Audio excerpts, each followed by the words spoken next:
ಗೆರೆ ಹಾಕಿನಲ್ಲಮ್ಮ, ಅಲ್ಲಿಂದ ಇಲ್ಲಿವರೆಗೂ ಆ ಬಾಗಿಲಿಂದ ಈ ಬಾಗಿಲವರೆಗೂ ಗೋಡೆ ಎಷ್ಟೈತಿ ಅಂತ ಹೆಜ್ಜೆ ಮೂಲಕ ಅಂದ್ರೆ ನಡೆಯೋದ್ರ ಮೂಲಕ ಅಳತೆ ಮಾಡು.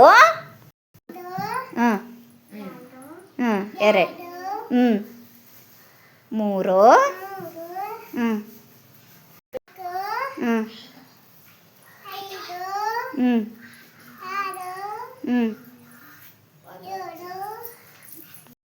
ಹ್ಞೂ ಹ್ಞೂ ಇಟ್ಟನ್ನು 9 ಕಾಲಿಟ್ಟನ್ನು 9 9 ಆತಲ್ಲವ ಹೆಜ್ಜೆ. ಆ ಗೋಡೆಯಿಂದ ಈ ಗೋಡೆಯವ್ರಿಗೆ ಎಷ್ಟಾಗುತ್ತಮ್ಮ ಹೆಜ್ಜೆ ಮೂಲಕ ಇಡು.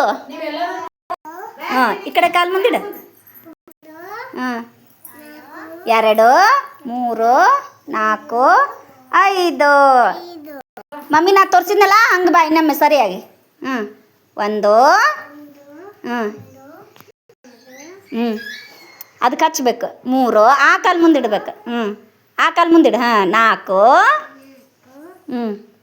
ಆ ಕಾಲು ಮುಂದಿಡು. 5 6 6 ಮುಂದಿಡು ನಿನ್ಗೆ ಅರ್ಧ ಆಗುತ್ತದೆ ಮುಂದಿಡು.